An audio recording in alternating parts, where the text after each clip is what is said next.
Hello, Dream Team. Welcome along to The Good, the Bad, the Rugby in partnership with our very good friends at Continental Tires. The summer series started with a sizzle as England put 8 tries over Japan out in Tokyo. World champion South Africa outmuscled Wales at Twickenham in the first of the double header. And one of the Barbars has joined us to debrief on what was a really enjoyable Saturday of international rugby. Let's start with you first, John. What's behind the glasses? Just a bit of a headache, but I'm okay. It's honestly been one if not the best weeks of my rugby career. I'm so grateful for the opportunity. It's been amazing. So feeling very grateful and blessed. What a great week. John, we talked about the fact that you were going to reevaluate if it went well, how you've been approaching your life as a rugby player till this point. Has France up until this week? Yeah. Is France now looking a cross between carling and vaping, and or is it? Is this a 1 week only? Are you going to? God. No, I think you got to ask questions, and certainly the yin yang of life. I've certainly lived like a bit of a monk for my whole career, and this week I lived like Oliver a stag. Reed. I don't know who Oliver Reed is, but I lived like I was on a stag do. So I justified it to myself in a way. I was like, we obviously have earned the right to have a week like this, to be invited. You've sort of got the credit in the bank to allow yourself to do what we did this week and hope it all comes together.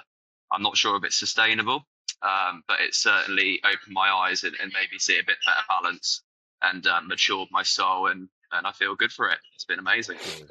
I think it's worked really well with the fact that you've gone for an Ernie haircut of Bert and Ernie off Sesame Street, because you haven't quite gone as tight into a mohawk, but you've it's not quite Travis Bickle from Taxi Driver. It's a Mayhawk. It's my own haircut. Just me being me. I'm comfortable in my own skin. I was hearing as well that you also maybe put in a phone call or two to your new owner at your French rugby club, and offering up the services of some of the other Barbarians possibly in a year or two. Yeah, so Séverine is the girlfriend of the owner Didier at Angoulême, and she's available around the clock for me, it seems. So I gave her a phone call. It was probably about 11 o'clock at night. We had a chat. I tell you what, boys are interested in Angoulême. They're like, Johnny's onto something here. I wouldn't be surprised if we get a bit of momentum, bit of momentum off the back of this week, and the boys are interested. Name some names. I mean, it's the old question when you've been out and you get home and your parents say, what did you get up to? But who did you bond with? Who did you make friends with? Who's in the phone book for life? Honest, literally, they're all. I've categorised them. So there's one Aussie, Scotty Co. There's the Panasonic boys, the Japanese guys. That's the second group. You've got the French boys. There are the English lads, and there's one more group. Aussie, Japan, South Africans. No, that's it. The French. Oh, and the New Zealand boys. The New Zealand boys. There's our groups. And I just thoroughly enjoyed every single one of them. And it was just amazing. Robbie was a great coach. John Spencer, president, what a great man he is. Just everybody was amazing. Rory Lawson is now on the committee. Tins. Yeah. And he's a great addition. You couldn't pick a better man to. It would be fair to say that the committee is quite senior in age, and do need to introduce somebody a little bit younger, just to evolve. Have you put your hand up for that? I definitely come back and do that 100%, because it's just great fun. It's great fun. Good enthusiasm from Rory on the sideline, to be fair. I did see that. Yeah. No, we loved it. That's what John said. He's bless him. He stands up. We have the president. We have fun, and we like to celebrate, and he says, but Barbarians, we have fun, but we love to win. He says he loves to win, and we love winning more than any other team in the world. And by the end of the week, you want to win for the guys. You want to win for the club. You want to win for the president, the committee, the team. You want to win. So I'm so over the moon with the result. I think there's something really. I mean, I've done more Barbars games probably than anything else over the 20 odd years I've been doing it, and there is something so special about that club. It's so unique in what it stands for. But almost the best bit about it is, I think 10, 15 years ago, they'd really lost their place in the calendar. They'd sort of become a bit of a a bit tired. They weren't really doing very much on the field. I remember getting clubbed by Australia in one game, and everyone's like, "This is sort of got to be put out of its misery." And now they're back. I mean, yesterday, what was the game itself like? So the message from Dino was, "Don't sweat the detail, boys. Just back your instincts." But no, it's funny. Like, you go from a team at Gloucester where we'll probably have 7 or 8 set plays that we practice 1,000 times, to having maybe 2 or 3 that we practice barefoot a couple of times at Hyde Park, and we execute them just as well. Do you know what I mean? So that's the sort of balance. Maybe you don't need all the reps and all the stress and all the detail. Sometimes just a couple of bits and a bit of freedom and instinct and excitement does the job as well. But the tactics were the bars way. You don't really need to talk about that. We had a few set plays. And off we went, really. And we talked about just ripping in, working hard for each other, enjoying it.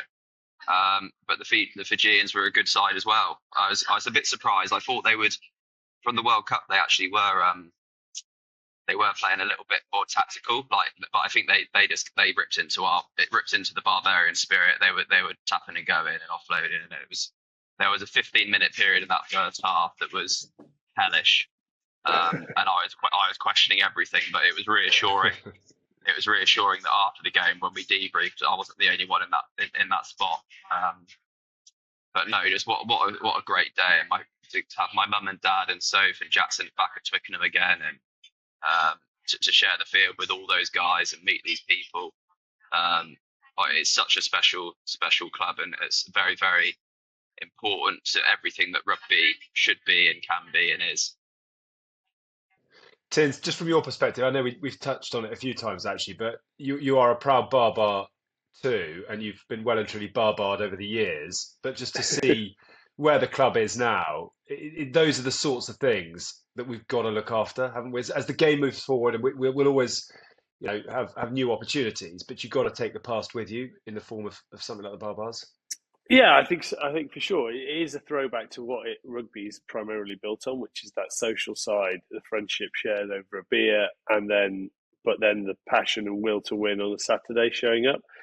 I don't think it does suit everyone. It was great to see Jonny make sort of to adapt. Because sometimes if you need to tick boxes, it's not necessarily going to suit you.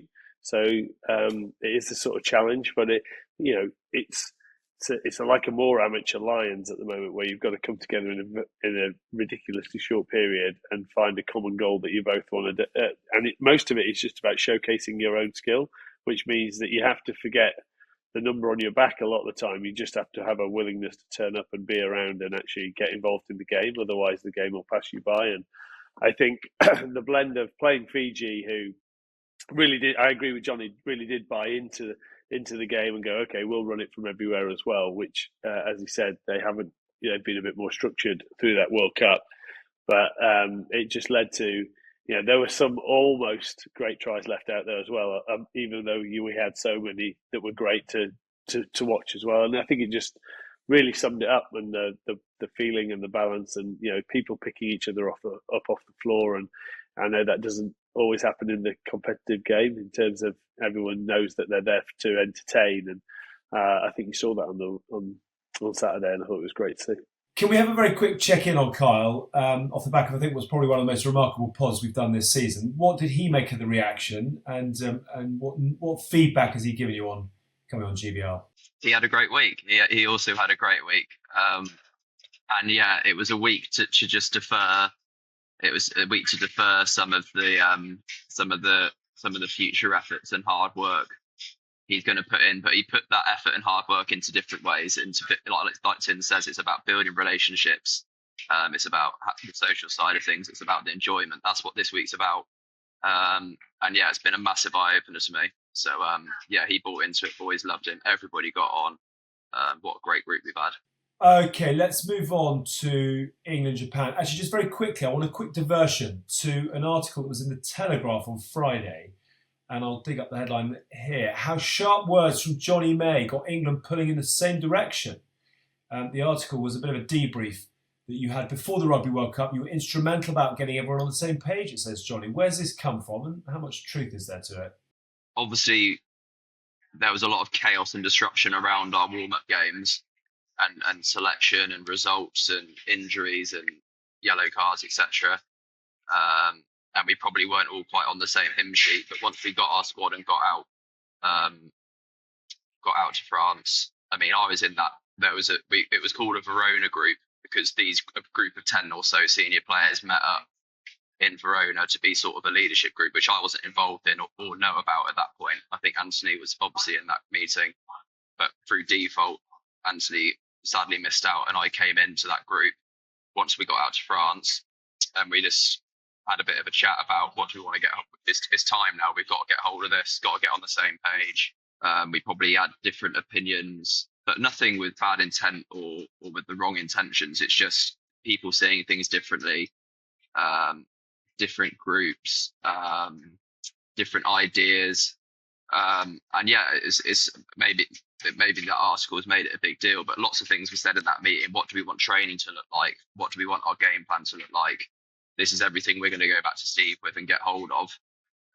And through, like I said, no bad intentions. The captain was obviously Faz, and the vice captains were Courtney and Genji. And it just seemed that they weren't quite aligned on how they would like things to be done.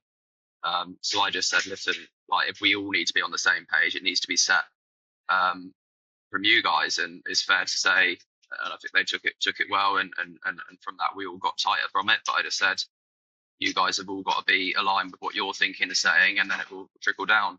So it's not a big drama. It's probably a bit of clickbait, but no, there was lots of honesty in that room that day, and we made a point of meeting up every couple of weeks just to check in and what do we need to look after, who needs a bit of help, and we just got hold of it. We got hold of it because we had to, and it was a World Cup, and we needed to own it.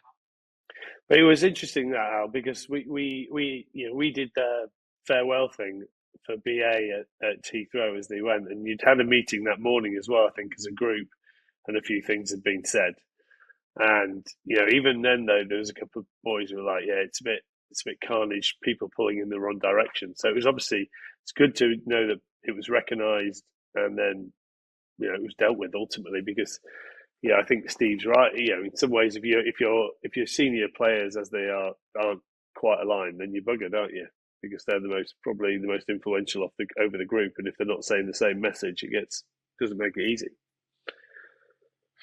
I'm going to just read the passage in the article. I summarise what you've just said. It says, the England way, the most impactful contribution came from Jonny May, who's known for his bluntness. You can certainly all echo that. May is said to have challenged Owen Farrell, Courtney Lawes and Ellis Genge, asking how they expected the squad to all be on the same page when they were at odds with each other. The words landed, everyone started pulling in the same direction. And the reason that I wanted to sort of put that in is, to get your take on what I thought was a really interesting article, but it leads on to what we saw yesterday from England in Japan. Give us a mark out of 10, Tins, and a sort of summary of a pretty comprehensive win. Yeah, I think I'd give it, between, a 7 to an 8. I think it was professional is the best way of describing it. I thought clinical, for considering they didn't really touch the ball for 12 and a half minutes. And in all fair, I feel that in some ways as well, the score doesn't really reflect the threat that Japan has showed in bits. Because when they get their speed of ruck going and they get their fluency going and then they offload, they are dangerous. If I was looking at, what I didn't think Japan, and it's the irony that Eddie is coaching them, is how many they quick tapped from their own 22, and they just quick tap everywhere from full arm penalties. Which, if they had an absolutely diabolical line out, which I don't think they did I don't think they did. That seemed a bit mad for me, unless they're working for a game that's going to happen in 3 years' time under Eddie. I don't, they're planning for the next South Africa game. But England were just, once they started getting their foothold in, first time they touched the ball, first time they went in the 22, they scored. Second time they went in the 22, they scored. And that's the sort of stuff that you want to look for. And if you look at it as a whole team performance, I thought, there were moments for everyone in there. I thought at half time I was like, well, I haven't really seen Ben Earl very much. Then second half, he really sort of stepped up. He's carrying everything else, sort of stepped up. Thought Slady had bits where he dropped in. Obviously, Marcus Smith, classy for his try, classy for the crossfield kick, but then it didn't all go through him. It was one of those. I thought Underhill again, just was fantastic turnovers. He obviously scored the try. Mitchell then turns up, dips through. It looked like they had a chat at half time about once we're going one way, they are overfolding. There is space down there if you pick a run because they scored two, and then Randall scored through the middle. So no, Ollie Lawrence was he didn't have an outstanding game, but he just gave them go forward. Waboso again. You want the ball in his hands more than you can give it to him because he's just so powerful at the same time. He seems to have people. He's a bit like Sinbad, isn't he, Johnny? In terms of like some people, you think people have got him, and then his leg strength or his power and just Christian Wade as well. You get hold of them, and they just you can't stop them. So I thought like throughout the team, everyone had Martin had his moments, some big hits, and Roebuck came on and. First time he got the ball, turned two people inside out. It was from a knock on, but I thought it was they would be very happy going away, putting 52 on Japan. In the World Cup, it was only they won 37-14 or whatever it was, whereas this was they had control of it, and that was I don't think that the Japanese attack was bad. It's just they made a few errors and England pounced on them as well. I thought it was really interesting as well. Sometimes, Johnny, it's what you're not saying off the back of a game that tells you how far England have come. And it feels like not that long ago, we were talking about an England set piece that was absolutely all over the place. We were talking about a blitz defence that was leaking tries left, right and centre. We were talking about a selection that changed every 10 minutes. And it suddenly sort of feels like, I keep going back to this article and the England way. They've got a set piece that's beginning to really fire both scrum and line out. They've got a defence that's really beginning to understand what it's trying to do. And they're building a sort of consistency in selection. When the team comes out, you sort of nod and go, yeah, that's the England team I'm expecting type thing. Do you see a real step forward now? And considering they hadn't played for, 4 months as well, it sort of was quite a seamless transition off the back of Paris. Like Tin said, the efficiency of Steve. Steve wants to be accurate with it, get in the 22, bang, bang, bang, score, bang, bang, bang, score. And it's just exciting to see these Nate. Do you know what I mean? It's like you said, this is England. Like your fairway with Boso and Mitchell and Marcus and Ollie Lawrence and Freeman, all these guys, and boys in the pack as well. Underhill, Earl, Cunningham South. It feels like a new, and it's really exciting to be a fan of it. Like it's just these boys turn. And they're changing the England way. It's their team now. They're doing it their way under Steve.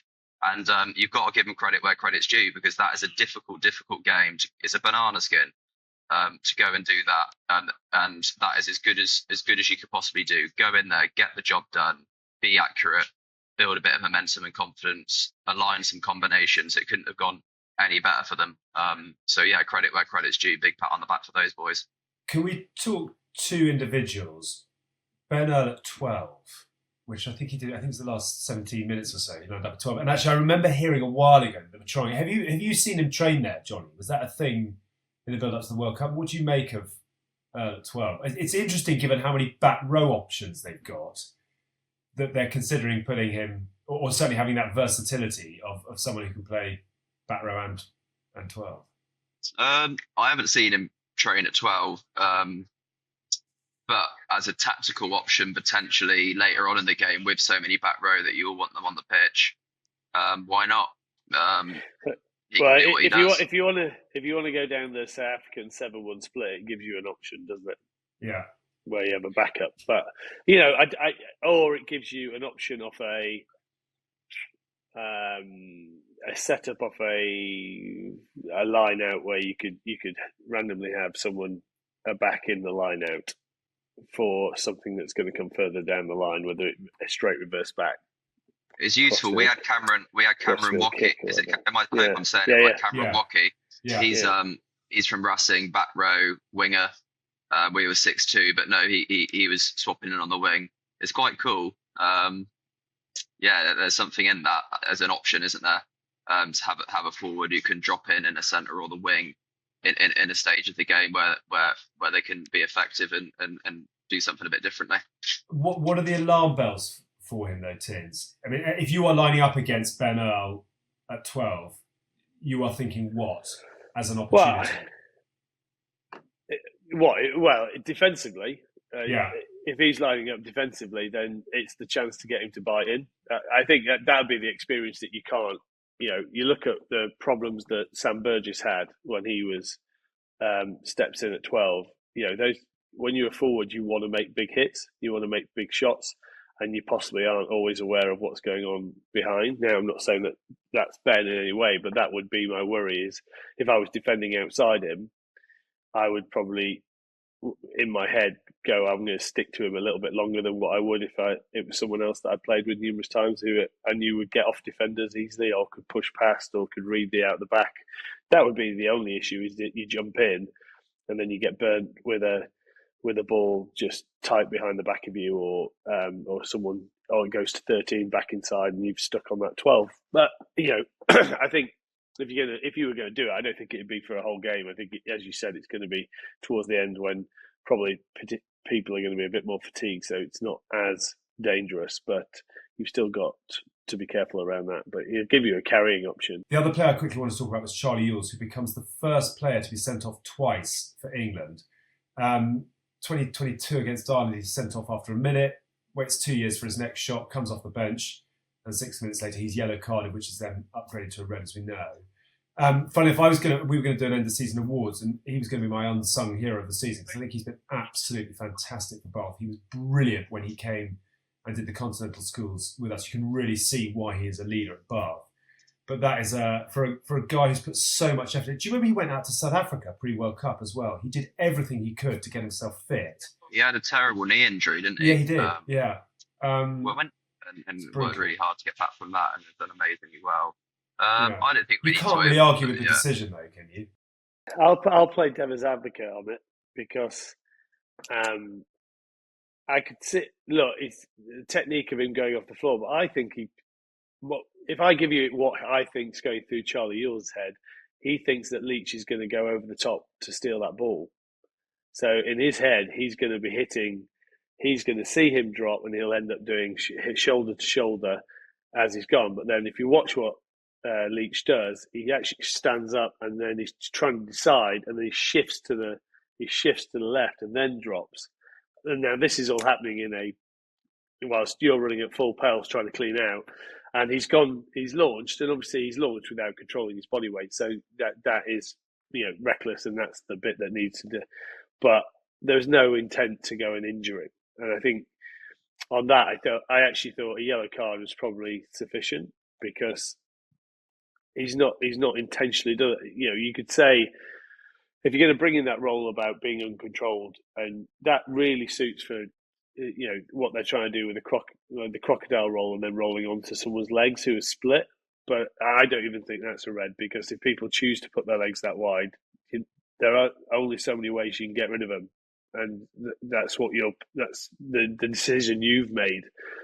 So you have to deal with the consequences if someone rolls you. If they do roll you, you need to get your leg out of the way.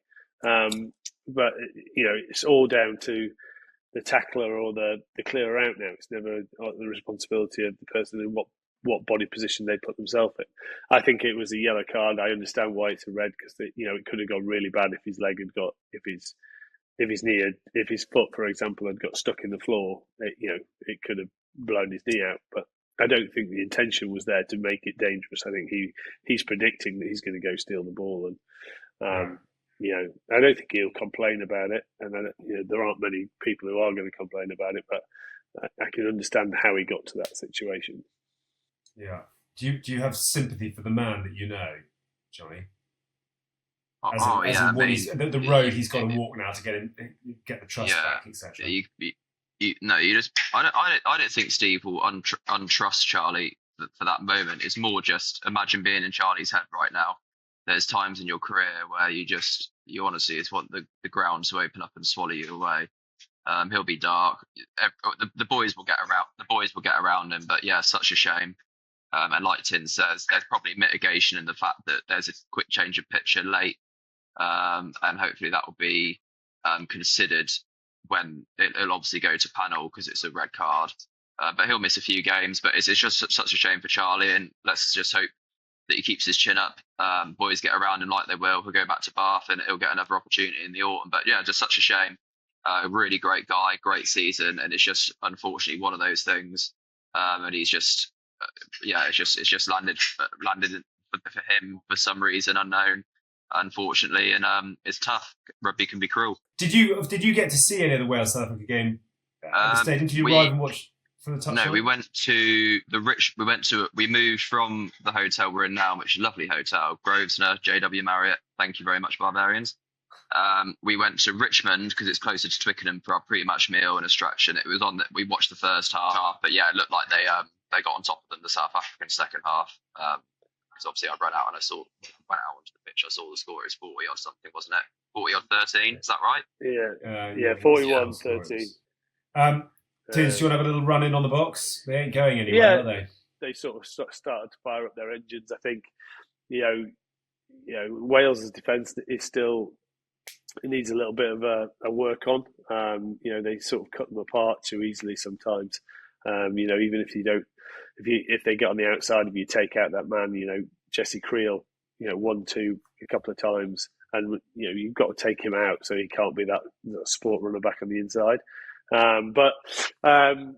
Professional job by South Africa as you would expect it to. I think they would have probably thought it took a bit longer than they were expecting, but fair play to Wales for putting up a fight. But that is a strong South African team, and we've got a good series coming up. I was going to say exactly that. I mean, there's a lot more to come back into that Springbok setup as well. So should we finish with a quick sort of look ahead then? How will England be feeling heading to New Zealand, Jonny? What will they want to work on? How confident will they be going up against what is a fairly new look All Black setup? No, Steve will be on it. He'll be onto the net. He'll be looking at the data, looking at the England way, looking at how that can be built on, encouraging the good things, tweaking the things that he'd want to be better, and they'll be just get tighter. Like you said, it's nice to see a bit of a familiar group together. So they'll just be bonding and growing tighter. But I hope they have a really great week off the field and enjoy each other's company. And get some good training under their belts, and I'm really excited to see them go. They've earned the opportunity to have a crack at these boys and to fancy themselves in a lot of ways. They'll definitely be hard to beat, and if they can be accurate and pull off some things, they've got a serious chance of winning. Love it. Wales and Australia. The expectations are where, Tins? Well, no, I think where they are right now, they've got to be going over there well, Australia are in a similar boat to us at the moment. We've got to go and prove that we're on the way back better than they are. I think there was a couple of good performances from a couple of those younger guys, but it looks like they haven't quite gelled yet as a unit, as a team. And it's going to take time. We've seen it with when changes happen in any international teams, it can take time to gel, and especially when you've got that much youth as well. But they're going against a team that's in disarray. They've now lost 2 of their World Cup squads, have now switched codes and gone to Rugby League. What they're going to do at 10. We know they've got a great bunch of young players also, but we saw in that World Cup that they're all over the place in terms of how they want to play, what is their style, what's their identity. We've just spent 10 minutes talking about what England looked like and how this England. We've got Wales are in the same boat, and Australia are definitely in the same boat. Where are they going to pin their the colours to the mast? What are they about? How are they going to play? I feel that they're a team that's got to play fast and lively. That's just how their young players look. They've got to offload. They can't sort of hybrid between the two. It's intriguing for both of them and very important for both of them. In some ways, I actually say it's more important for for Australia, really. With what's coming around the corner, where they sit, they need to sort of really put a marker down in the sand that we're taking this seriously. Joe Smith has made a difference. Otherwise, it's they're spiralling at the moment, and we don't want that in Australian rugby. We want 4 full tyres ahead of the Lions next year. And the last one, obviously, is Ireland heading to South Africa. And already there's a sort of sense of the flammable around this one, given all the sort of off-field talk about who is the true world number one, etc. Will Ireland have been worried by what they've seen from the Boks? Are the Boks, and rolling what's happened in the URC as well, with both Munster and Leinster going out in the semi-finals, Bulls, obviously flexing their muscles. Well, they're losing. They lost this weekend to Glasgow. So. Yes, for sure. But I mean, the questions around Ireland though are they're there. Yeah. Whether they like it or not. Yeah, I mean, Ireland should go overconfident. Obviously they beat them last time out. They've been a bit of a bogey team for South Africa, probably in the last 5 years. So yeah, they've just got to go throw the kitchen sink at it. It's big, reputational. I think it's been billed as that. Obviously, South African fans have got a massive bee in their bonnet about the fact that people still say that Ireland are, probably the best team in the world. But I think that's the nature of 283 days since they played or something. So no one's seen South Africa. Now they've seen them first time out. It's a nice professional hit out. And then you've got arguably definitely the two best teams on consistency at the moment. Obviously, I'm never going to put New Zealand out of that framework, but on consistency coming together, and it'll be interesting to see. For a fan, I think it's just brilliant. I think there'll be 2 epic Test matches. Knowing how rugby is at the moment, we'll both be disappointed because we'll come away with a 1-1 draw or something. But there you go. That's the nature of the beast. Final word, John. Who wins and why? I just think all of the summer series are just perfectly matched games. Yeah. You've got the 2 best teams going against it, the 2 teams that are probably struggling a bit going against it, and England to get a shot at All Blacks is just so special, and what a great opportunity. New Zealand are probably perceived or rightly so ranked ahead of them at the moment, but England are a team that wanting to take a step forward under Steve, and it's just what an opportunity to go away to New Zealand and get a win in New Zealand. So just perfectly matched up games.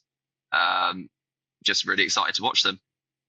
Fantastic. What a very nice note on which to end. A nice splash of positivity. John, we've thoroughly enjoyed watching you scamper about for the Barbars. Looking forward to a trip down to Angoulême in the not too distant future. And we'll check in off the back of the first tests, which take place in 2 weeks' time. England and New Zealand, Wales are in Australia, and Ireland are after South Africa. Enjoy it all wherever you're watching it. We have been the good, the bad, and the rugby with our very good friends at Continental Tires. We'll see you soon. Enjoy your weeks. Bye for now.